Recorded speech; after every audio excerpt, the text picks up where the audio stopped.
নমস্কার। শব্দমঞ্জরি শ্রুতিনাট্য দলের প্রথম নিবেদনে আপনাদের স্বাগত জানাই। শ্রুতিনাট্যের শুরুতেই আমাদের শ্রোতা বন্ধুদের জানাই অনেক অনেক ভালোবাসা ও কৃতজ্ঞতা। আমাদের প্রথম প্রতিবেদনে আজ আমরা বেছে নিয়েছি সত্যজিৎ রায়ের লেখা একটি ছোট গল্পকে, তাঁর জন্ম শতবর্ষ উপলক্ষে। সত্যজিৎ রায় বাংলা সাহিত্য তথা চলচ্চিত্র জগতে একজন স্বনামধন্য ব্যক্তিত্ব।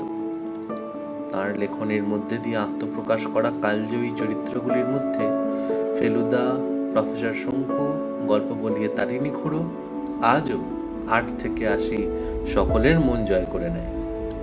চলচ্চিত্র তৈরির ক্ষেত্রেও তাঁর জুড়ি মেলা ভার। পথের পাঁচালী, গুপি গাইন বাঘা বাইন, নায়ক প্রভৃতি সিনেমা আজকের আধুনিক সিনেমার যুগেও দর্শকদের মন জয় করে নেয়। সত্যজিৎ রায় প্রথম ভারতীয় হিসেবে অমূল্য অস্কার পুরস্কার পান 1992 সালে।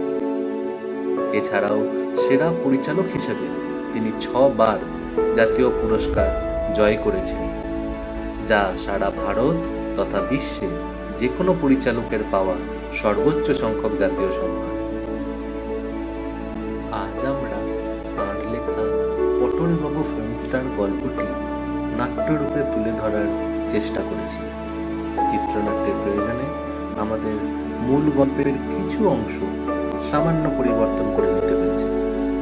নাটকের সূত্রধর বনশ্রী দে, পটলবাবুর চরিত্রে দীপাঞ্জন সাহা, গিন্নির চরিত্রে মনীষা সাহা, নিশিকান্তবাবুর চরিত্রে সৌরভ পাহাড়ে, নরেশবাবুর চরিত্রে ও চঞ্চল কুমারের চরিত্রে নীলার্ক ভট্টাচার্য, পরিচালক বরেন মল্লিকের চরিত্রে দীপায়ন পাল, দোকানদার ও মেকআপ আর্টিস্টের চরিত্রে রিক চক্রবর্তী, শশাঙ্ক ও গগন পাকরাশির চরিত্রে আমি অনূপ কুমার ঘোষ। পোস্টার ডিজাইনিং সহ বিভিন্ন টেকনিক্যাল ব্যাপারে ও সাউন্ড এডিটিংয়ে আমাদের সাহায্য করেছে অপূর্ব ধর। গল্পের নাট্য রূপান্তর করেছি আমি অনূপ। শুরু হচ্ছে পটলবাবু ফিল্ম স্টার। কাঁচরাপাড়ার বাসিন্দা পটলবাবুর এককালে রীতিমতো অভিনয়ের শখ ছিল। শুধু শখ কেন, নেশাই বলা চলে। যাত্রায়, পূজা পার্বণে, শখের থিয়েটারে, পাড়ার ক্লাবের অনুষ্ঠানে তার অভিনয় করেছিল একরকম বাধা কাজ। হ্যান্ডবিলে কতবার নাম উঠেছে তার, এমনকি তার নামে টিকিটও বিক্রি হয়েছে একসময়। 1934 সালে কলকাতার হডসন অ্যান্ড কিম্বলি কোম্পানিতে একটু বেশি মাইনের একটা চাকরি আর নেপাল ভট্টাচার্য এনে এই বাড়িটা পেয়ে পটলবাবু সস্ত্রীক কলকাতায় চলে আসেন। কিন্তু কটা বছর ভালোই কাটানোর পর যখন তিনি ফের একটা নাট্যদল গর্ব করছেন 43 সনে, এমন সময় যুদ্ধের ফলে আপিসে ছাঁটাই হওয়ায় পটলবাবুর 9 বছরের স্বাধীন চাকরি কর্পূরের মতো উবে যায়। সেই থেকে আজ অবধি এই 10টা বছর কেরানিগিরি ইন্স্যুরেন্স কোম্পানির দালালি থেকে আরম্ভ করে কিনা করেছেন পটলবাবু রোজগারের ধান্দায়। কিন্তু যে অভাব, যে টানাটানি, সে আর ধূর হয়নি। সম্প্রতি লোহালক্করের দোকানে চাকরির আশায় তিনি ঘোরাঘুরি করছেন। আর অভিনয়, সে যেন আরেক জন্মের কথা।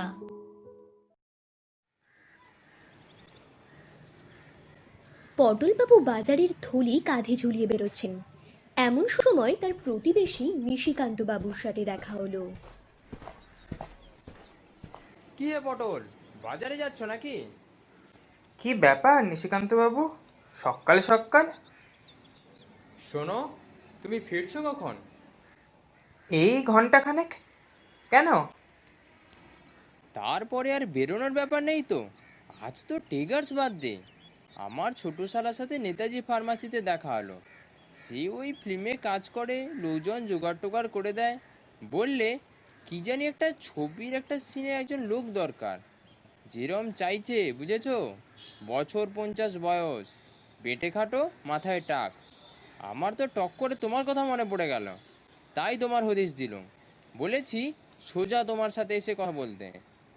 আজ সকাল 10টা নাগাদ আসবে বলেছে। তোমার আপত্তি নেই তো? ওদের রেট হিসেবে কিছু পেমেন্ট দেবে অবশ্যই। আহ, কি এ? হ্যাঁ বা না বলে ফেলো। তুমি তো অভিনয় করেছো এককালে, তাই না? হ্যাঁ, মানে না বলার কি আছে আর। সে আসুক, কথাটা বলে দেখি। কি নাম বললেন আপনার শালার? নরেশ, নরেশ দত্ত। বছর 30 বয়স, লম্বা দেহের চেহারা। 10টা 10:30 নাগাদ আসবে বলেছে। তা বেশ, আসুক। এই বলে পটলবাবু বিদায় নিলেন। সেদিন বাজারে গিয়ে পটলবাবু গিন্নির ফরমাস গলিয়ে ফেললেন উত্তেজিত হয়ে। তারপর যত দ্রুত সম্ভব বাড়ি ফিরে এলেন। এ কি, তোমাকে ধানি লঙ্কা আনতে বলেছিল কে? আর আর কালো জিরে কই? মানে আজ একটু গোলমাল হয়ে গেছে আর কি। সৈন্ধব নুনটাই বা কোথায়? এতবার করে তোমায় আনতে বললাম যে। একদম বেমালুম ভুলে গেছি গো, এক্কেবারে। তোমার কি হয়েছে বলো তো? বুড়ো বয়সে ভীমরতি টিমরতি হলো নাকি? যতদূর আমি জানি তোমার স্মৃতিশক্তি তো ভালোই, সহজে তো কিছু ভোলো না। বুঝেছ গিন্নি, আজ নিশিকান্ত বাবুর সঙ্গে দেখা হলো। ওনার কোনো এক শালা নাকি ফিল্মে কাজ করে। আজ সে আসছে আমার সঙ্গে দেখা করতে, একটা সিনেমায় অভিনয়ের কাজ নিয়ে। বাবা, এতদিন পর আবার অভিনয়? না হলে আর বলছি কি, নিশিকান্ত বাবুই নাকি এই রোলটার জন্য আমার সুপারিশ করেছেন। আসলে উনি তো জানেন এককালে আমি বেশ ভালোই অভিনয় করতাম। কিন্তু সে তো বহু যুগ আগের কথা। আহা, তাতে কি, ভালো ভালো পার্টে ভালো ভালো অংশ এখনো মনে আছে আমার। শোনো, পুনঃ পুনঃ গান্ডিব ঝঙ্কার, সপক্ষ আকুল মহারণে, যিনি শত পবন হুঙ্কার, পর্বতাকার গাদা করিছে ঝঙ্কার, বৃকদর্শন চালনে। ঢের হয়েছে বাপু, ওসব হুঙ্কার ঝঙ্কার আমাকে শুনিয়ে লাভ নেই। বরং যাকে শোনালে লাভ হবে তাকেই শুনিও। এখন যাও তো এখান থেকে, আমি রান্নাটা চাপাই, বেলা অনেক হলো। ঘড়িতে তখন প্রায় 12:30। পটলবাবু প্রায় আশা ছেড়ে দিয়ে নাইতে যাবার তোড়জোড় করছিলেন। এমন সময় তার দরজায় টোকা পড়ল। আসুন আসুন নরেশ বাবু, বসুন। না না, বসবো না, সময় নেই। নিশিকান্তবাবু আপনাকে আমার কথা বলেছে বোধহয়। হ্যাঁ হ্যাঁ, আমি অবশ্য খুবই অবাক হয়েছি এতদিন বাদে।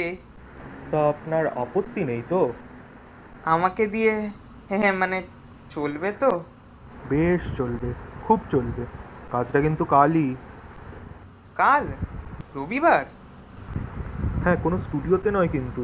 জায়গাটা বলে দিচ্ছি আপনাকে। নিশান রো আর বেন্টিক স্ট্রিটের মোড়ের ফ্যারাডে হাউসটা দেখেছেন তো? 7তলা বিল্ডিং একটা, সেইটের সামনে ঠিক 8:30টায় পৌঁছে যাবেন। ওখানেই কাজ। 12টার মধ্যে ছুটি হয়ে যাবে আপনার। এবার আমি আসি।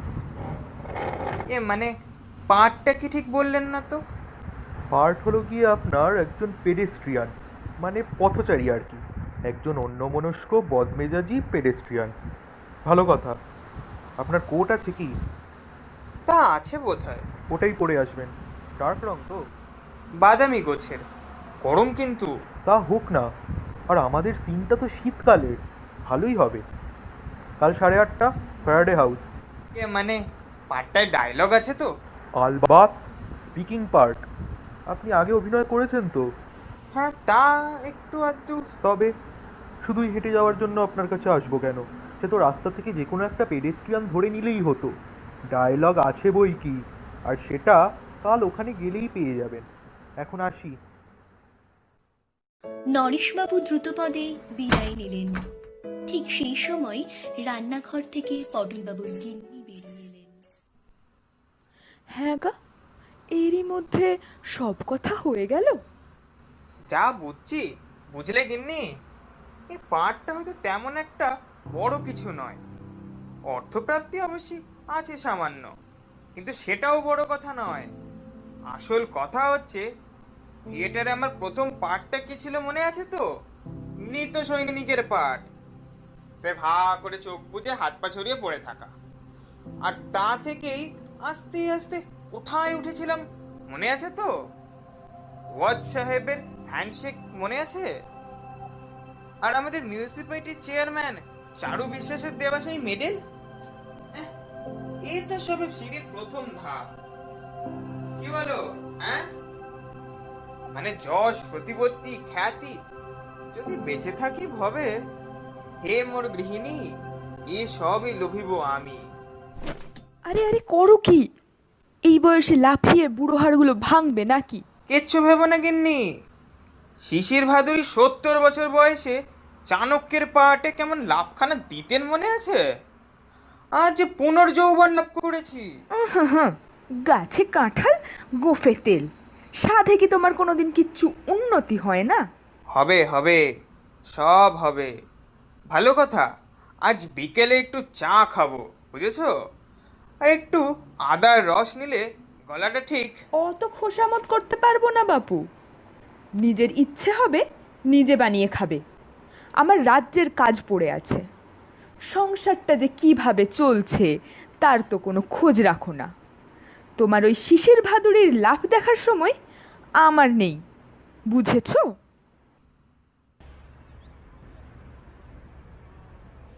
পরদিন সকালে নির্ধারিত সময়ের কয়েক মিনিট আগেই পটলবাবু পৌঁছে গেলেন বেন্টিং স্ট্রিট ও মিশন রোড মোড়ে ফ্যারাডে হাউসে। দেখলেন বিরাট তোড়জোড় চলছে আপিসের গেটের সামনে। 3-4খানা গাড়ি, তার একটা বেশ বড়, তার মাথায় আবার সব জিনিসপত্র। রাস্তার ঠিক ধারটায় একটা তেপায়া কালো যন্ত্রের মতো জিনিস, তার পাশে কয়েকজন লোক ব্যস্ত সমস্ত হয়ে ঘোরাফেরা করছে। এছাড়া ইতস্তত হয়ে ছড়িয়ে রয়েছে জনাদৃশিক লোক, যাদের মধ্যে অবাঙালিও লক্ষণীয়। কিন্তু এদের যে কি কাজ সেটা ঠাউর করতে পারলেন না পটলবাবু। কিন্তু নরেশবাবুকে খুঁজে পেলেন না তিনি। দুরু দুরু বুকে তিনি যখন আপিসের গেটের দিকে এগোচ্ছেন, তখনই পিছন থেকে নরেশবাবুর গলা পাওয়া গেল। এই যে অতুলবাবু, এদিকে। নমস্কার নরেশবাবু, আমার নামটা বোধহয় ঠিক নোট করা নেই আপনার। শ্রী শীতলকান্ত রায়। অবশ্যই পটলবাবু বলেই জানে সকলে, থিয়েটারেও ওই নামেই জানতো।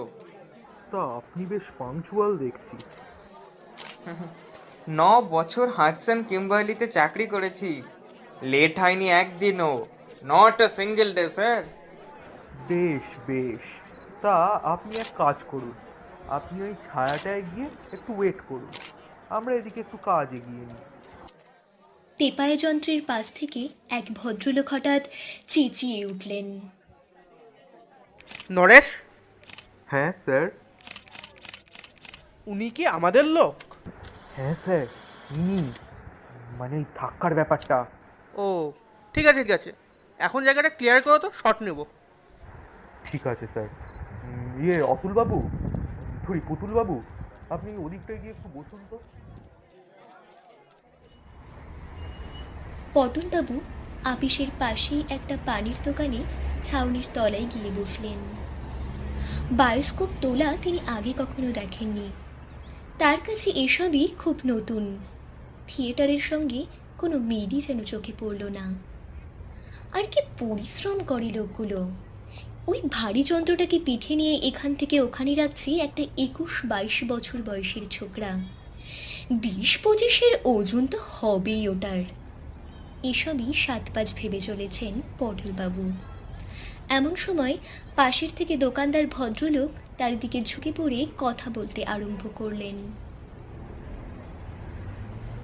ওই ছোকরাটাকে চিনতে পারছেন তো মশাই? ছোকরা কই? আরে ওই যে দেখুন না, মুখে গোলাপি রং মাখা স্যুট পরা ছোকরাটা। ইতিমধ্যে পরিচালক মহাশয় চেঁচিয়ে উঠলেন, silence, start sound, running, action. ও আচ্ছা, ওই যে গাড়ি থেকে নেমে হনহনিয়া অফিসের গেট পর্যন্ত কি থেমে গেল যে? কাট। Great scene. হ্যাঁ, চঞ্চল কুমার তরতরিয়ে উঠছে ছোকরা, একসঙ্গে 4খানা বইয়ে অভিনয় করছে। বায়োস্কোপ অবশ্যই একটু কমই দেখা হয় আর কি, তবে এই যুবকের নাম আমি শুনেছি দু একবার। বেশ মেকআপ করেছে তো ছেলেটি। ওই বিলিতি সুটের বদলে ধুতি চাদর পরিয়ে ময়ূরের পিঠে চড়িয়ে দিলেই একেবারে কার্তিক ঠাকুর। আচ্ছা, পরিচালক বাবুর কি নাম মশাই? সে কি, ওনার নামটাও জানেন না? উনি যে বরেন মল্লিক, 3খানা ছবি পর পর হিট করেছে। আচ্ছা আচ্ছা, অনেক ধন্যবাদ। এই আপনার দৌলতে কয়েকটা গুরুত্বপূর্ণ জিনিস জেনে নেওয়া গেল আর কি। না হলে গিন্নি যদি জিজ্ঞেস করতো কার ছবিতে কার সঙ্গে অভিনয় করে এলে, তাহলেই মুশকিলে পড়ে যেতাম। এমন সময় নরেশবাবু একবার চা নিয়ে এগিয়ে এলেন পটলবাবুর দিকে। আসুন স্যার, গলাটা একটু ভিজিয়ে আলগা করে নিন। এই আপনার ডাক পড়লো বলে। ধন্যবাদ নরেশবাবু। মানে আমার ডায়লগটা যদি এই বেলা দিতেন তো। মানে পাঠ ছোটই হোক আর বড়ই হোক, ভালো করে করতে গেলে তো একটু তৈরি করে নিতে হবে কি না? ডায়লগ? আসুন আমার সঙ্গে। এই শশাঙ্ক, কই গেলি? একবার এদিকে আয় তো। পরিচালকের পাশ থেকে একটা ছোটখাটো চেহারা ছেলে দ্রুতপদে তাদের দিকে এগিয়ে গেল।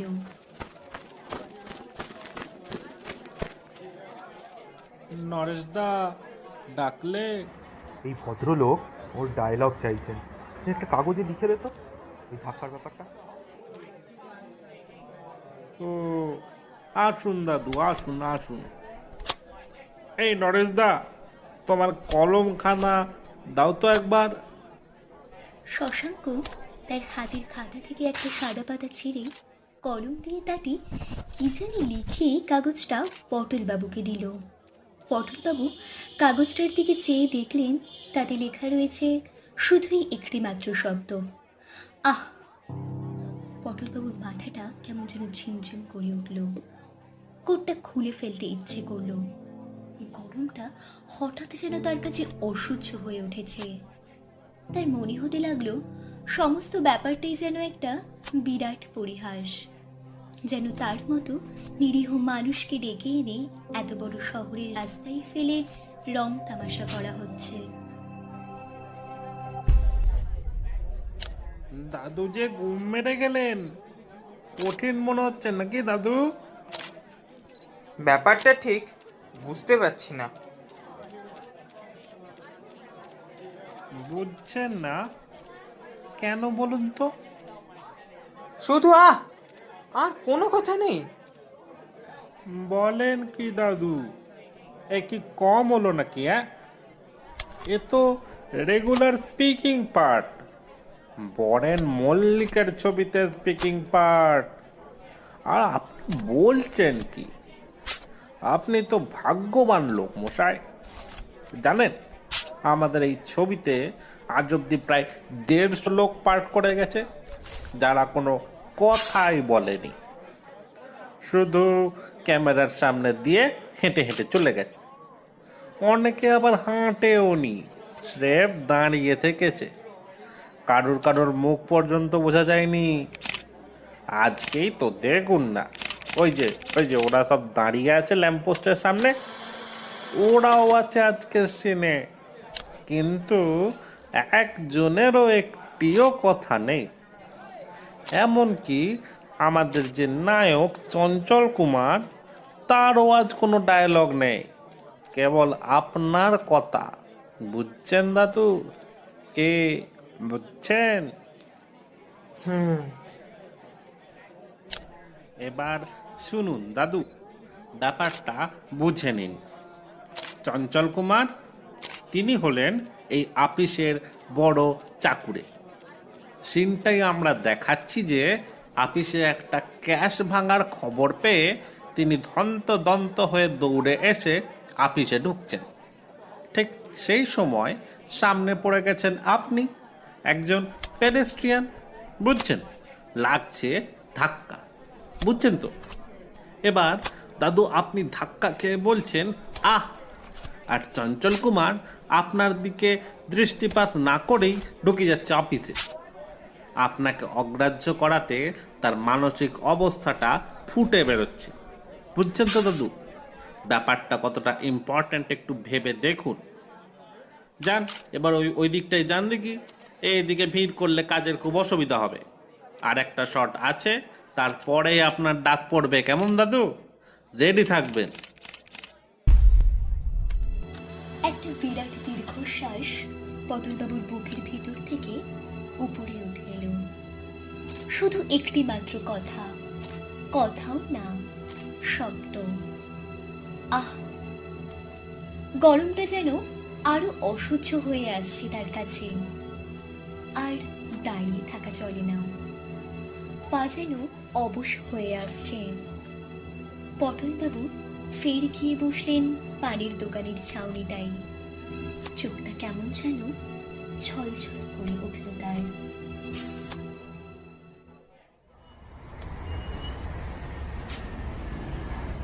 কি হে মশাই, আপনার পাঠ কখন? দোকানদারের প্রশ্নের কোনো উত্তর দেন না পটলবাবু। কি এত ভাবতে বসলেন আবার?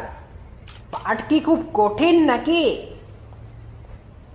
ভাবছি করালি বাবুর বাড়িতে রোববার সকালে শ্যামা সঙ্গীতের আসর বসে, বেশ লাগে আমার। ভাবছি চলে যাই ওখানে। সে কি? আর আপনার পাঠ? ধুর, এসব বাঁচি খেলো লোকের সৎসঙ্গে রবিবার সকালটা মাটি করে কোনো লাভ নেই। সাইলেন্স। ধুর, নিকুচি করেছে সাইলেন্সের। জানা কাজ তার 32 গুণ ফুটুনি আর ফরম।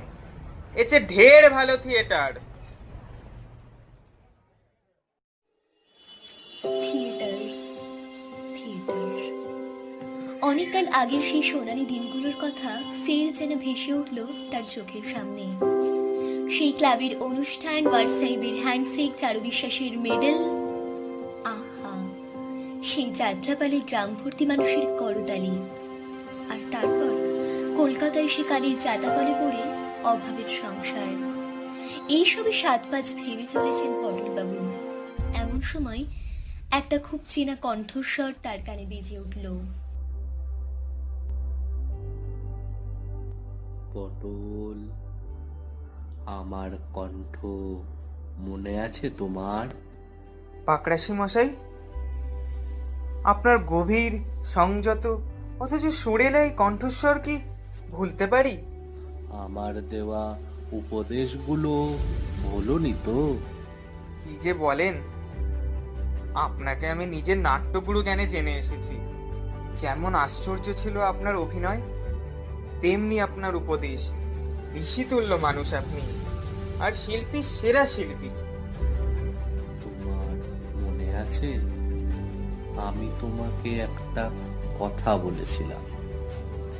যত ছোটই পার্ট তোমাকে দেওয়া হোক না কেন, তুমি জেনে রেখো তাতে তোমার কোনো অপমান নেই। শিল্পী হিসেবে তোমার কৃতিত্ব হবে সেই ছোট পার্টটি থেকেও শেষ রসটুকু নিংড়ে বের করে তাকে সার্থক করে তোলা। থিয়েটারের কাজ হলো 5 জনের মিলেমিশে কাজ। সকলের সাফল্য জড়িয়েই নাটকের সাফল্য। নাটকের এক একটি কথা হলো এক একটি গাছের ফল। সবাই নাগাল পায় না সে ফলের, যারা পায় তারাও হয়তো খোসা ছাড়াতে জানে না। কাজটা আসলে হলো তোমার, অভিনেতা। তোমাকে জানতে হবে কি করে সে ফল পেরে, তার খোসা ছাড়িয়ে, তার থেকে রস নিংড়ে বের করে সেটাকে লোকের কাছে পরিবেশন করতে। বুঝেছো পটল? নাট্যগুরু গগন পাকড়াশির কথা মনে পড়তেই পটলবাবুর মাথা আপনা থেকেই শ্রদ্ধায় নত হয়ে এলো। তিনি ভাবতে লাগলেন, সত্যিই কি আজকের পাঠটার মধ্যে কিচ্ছু নেই? একটিমাত্র শব্দ তাকে বলতে হবে, আহ। কিন্তু একটি কথা বলেই কি এক কথাই তাকে উড়িয়ে দেওয়া যায়? আহ আহ পটলবাবু নানা সুরে বারবার একই কথা আওড়াতে লাগলেন। আওড়াতে আওড়াতে ক্রমে তিনি একটি আশ্চর্য জিনিস আবিষ্কার করলেন। ওই কথাটাই নানান সুরে নানানভাবে বললে মানুষের মনের নানান অবস্থা প্রকাশ পাচ্ছে। চিমটি খেলে মানুষ যেভাবে আহ বলে, গরমে ঠান্ডা শরবত খেয়ে মোটেই সেভাবে আহ বলে না। এই দুটো আলাদা রকমের। আবার আচমকা সুরসুরি খেলে বেরোয় আরেক রকমের আহ। এছাড়া কত রকমের আহ রয়েছে। দীর্ঘশ্বাসের আহ, তাচ্ছিল্যের আহ, চড়া গলায় আহ, খাদের গলায় আহ, আটা খাদি শুরু করে বিসর্গটায় সুর চড়িয়ে আহ। আশ্চর্য! এত নিরুৎসাহ কেন হচ্ছিলেন তিনি? এই একটা কথা নিয়েই তো তিনি আজ তো অভিধান লিখে ফেলতে পারেন। একটু আশেপাশে চোখ ঘুরিয়ে পটলবাবু দেখলেন শশাঙ্ক ছোকরাটি তার কাছেই ভিড় সরাচ্ছে। তিনি দ্রুতপদে এগিয়ে গেলেন তার কাছে। মানে আমার কাজটা হতে আর কতক্ষণ দেরি ভাইয়া, একটু বলতে পারো? অত ব্যস্ত হচ্ছেন কেন দাদু? একটু ধৈর্য ধরতে হয় এসব ব্যাপারে। আরো আধ ঘন্টা খানেক একটু অপেক্ষা করুন।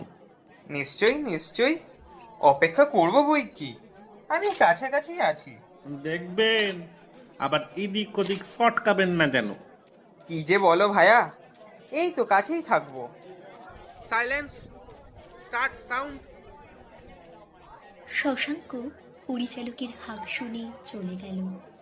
পটলবাবু পা টিপে টিপে শব্দ না করে রাস্তা পেরিয়ে উল্টো দিকের একটা নিরিবিলি গলিতে ঢুকে পড়লেন। গলিটা নির্জন, একে আপিসপাড়া, বাসিন্দা এমনিতেই কম। তারপর আবার রবিবার, যে কজন লোক ছিল সবাই ফ্যারাডে হাউসের দিকের বায়োস্কোপ তামাশা দেখতে চলে গেছে। পটলবাবু গলা খাঁকড়ে আজকের বিশেষ দৃশ্যের বিশেষ আয়ত্ত করতে শুরু করলেন। আর সেই সঙ্গে আচমকা ধাক্কা খেয়ে মুখ কীরকম বিকৃত হতে পারে, হাত দুটো কতখানি বেঁকে কীরকম চিতিয়ে উঠতে পারে, আর পায়ের অবস্থায় বা কেমন হতে পারে, এইসবই একটি কাচের জানলায় নিজের ছায়া দেখে ঠিক করে নিতে লাগলেন। ঠিক আধ ঘন্টা পরেই পটলবাবুর ডাক এলো। পটলবাবু অনুভব করলেন একটা চাপা উত্তেজনা আর রোমাঞ্চ। 25 বছর আগে অভিনয় করার সময় ঠিক যে ভাবটা তিনি অনুভব করতেন, সেই ভাব। সমস্ত উদ্বেগ কেটে গেছে তার মন থেকে। তিনি এগিয়ে আসতেই পরিচালক বরেন মল্লিক তাকে ডেকে পাঠালেন। আপনি ব্যাপারটা বুঝে নিয়েছেন তো? আগে হ্যাঁ। বেশ, আমি প্রথমে বলবো স্টার্ট সাউন্ড, তার উত্তরে ভেতর থেকে সাউন্ড রেকর্ডিস্ট বলে উঠবে রানিং। বলা মাত্র ক্যামেরা চলতে শুরু করবে। তারপর আমি বলবো অ্যাকশন, বললেই আপনি ওই থামের কাছ থেকে এদিকে হেঁটে আসতে শুরু করবেন। আর নায়ক গাড়ির দরজা থেকে যাবে ওই যে অফিসের গেটের দিকে। আন্দাজ করে নেবেন যাতে ফুটপাতের এরকম একটা জায়গায় কলিশনটা হয়। নায়ক আপনাকে অগ্রাহ্য করে অফিসে ঢুকে যাবে, আর আপনি বিরক্ত হয়ে বলে আবার হাঁটা শুরু করবেন। কেমন? একটা রিহার্সাল? না না, ওসব রিহার্সাল হবে না। আরে মেক করে আসছে মশাই, রিহার্সালের টাইম নেই। রোদ থাকতে একটা শটটা নেওয়া দরকার। কেবল একটা কথা। আবার কি? আমি ভাবছিলাম আমার হাতে যদি একটা খবরের কাগজ থাকে আর আমি যদি সেটা পড়তে পড়তে ধাক্কাটা খাই, মানে অন্য মানুষকে ভাবটা ফুটিয়ে তুলতাম আর কি। বেশ তো। ও মশাই, আপনার যুগান্তরটা এই ভদ্রলোককে দিন তো। হ্যাঁ, এবার ওই যে থামের পাশে আপনার জায়গাটা গিয়ে রেডি হয়ে যান। চঞ্চল, তুমি রেডি? ইয়েস স্যার, একদম রেডি। গুড। ওকে, সাইলেন্স। ওহো, 1 মিনিট। কেষ্ট, এই কেষ্ট, ভদ্রলোককে একটা গোপ দিয়ে দাও তো চট করে। ক্যারেক্টারটা পুরোপুরি আসছে না। কিরকম গোপ স্যার? ঝুপো না চারা দেওয়া না বাটারফ্লাই? রেডি আছে সবই। আরে বাটারফ্লাই, চট করে দিয়ে দাও, দেরি করো না আবার। একটা কালো পেটে ব্যাগ ব্রাশ করা ছোকরা পটলবাবুর দিকে এগিয়ে এসে একটা ছোট্ট চৌকো কালো গোঁফ আঠা দিয়ে লাগিয়ে পটলবাবুর নাকের নিচে সেটে দিলেন। লোকটার হাতের আয়নাতে পটলবাবু একবার নিজের চেহারাটা দেখে নিয়ে মনে মনে বেশ খুশি হলেন। সত্যি খাসা মানিয়েছে। পরিচালকের তীক্ষ্ণ দৃষ্টিকে মনে মনে তারিফ না করে পারলেন না পটলবাবু। দেখো বাপু, ধাক্কাধাক্কিতে খুলে যাবে না তো? ধাক্কা কেন, আপনি দারা সিং এর সাথে কুস্তি করুন না, তাও খুলবে না। Silence, silence, start sound, action. Patolbabu নিজের জায়গা আর নায়কের জায়গা থেকে ধাক্কা খাওয়ার জায়গার দূরত্ব মনে মনে হিসেব করে নিয়ে জয়গুরু বলে হাঁটা শুরু করলেন। পটলবাবু হঠাৎ চোখে অন্ধকার দেখলেন। নায়কের মাথার সঙ্গে তার কপালের ঠোকাঠুকি লেগেছে। একটা তীব্র যন্ত্রণায় তিনি প্রায় জ্ঞান শূন্য হয়ে যাচ্ছিলেন, কিন্তু পর মুহূর্তে একটা প্রচণ্ড শক্তি প্রয়োগ করে আশ্চর্যভাবে নিজেকে সামলে নিয়ে পটলবাবু হিসেব মতো 3 আনা বিস্ময় ও 3 আনা যন্ত্রণা মিশিয়ে আহ শব্দটা উচ্চারণ করে কাগজটা সামলে নিয়ে আবার চলতে আরম্ভ করলেন। কাট। ঠিক হলো কি বরেন বাবু? বেড়ে হয়েছে। আপনি তো ভালো অভিনেতা মশাই। সুরেন, কালো কাজটা চোখে লাগিয়ে দেখো তো মেঘের কি অবস্থা। দাদু, চোট লাগেনি তো? যা জোরে ধাক্কাটা খেলে। ধন্যী আপনার টাইমিং মশাই, বাপের নাম ভুলিয়ে দিয়েছিলেন প্রায়। ধন্যবাদ। আপনার লাগেনি তো চঞ্চল বাবু? আরে না না, সেরকম না, তবে ভালো অভিনেতা ছাড়া এরকম টাইমিং মেনটেন করা তো সম্ভব নয়। দেখি দেখি, সরুন সবাই। পটলবাবু, ভালো হয়েছে। এবার আপনি ওই ছায়াটায় দাঁড়ান তো একটু, আরেকটা শট নিয়েই আপনার ব্যাপারটা মিটিয়ে দিচ্ছি। পটলবাবু ভিড় ঠেলে ঘাম মুছতে মুছতে এসে আবার পানির দোকানের সামনেটাই বসলেন। মেঘে সূর্য থেকে গরমটা একটু কমেছে, কিন্তু পটলবাবু তাও কোটটা খুললেন না। আহ, কি আরাম! পাকরাশিবাবু থাকলে আজ তাকে দেখে খুব খুশি হতেন। তার আজকের কাজ সত্যিই খুব ভালো হয়েছে, কিন্তু এরা কি সেটা বুঝবে? এরা বোধহয় লোক ডেকে এনে কাজ করিয়ে টাকা দিয়েই খালাস। টাকা? কত টাকা? টাকার তার অভাব ঠিকই, কিন্তু আজকের কাজের এই যে আনন্দ, তার কাছে 5টা টাকা আর কি।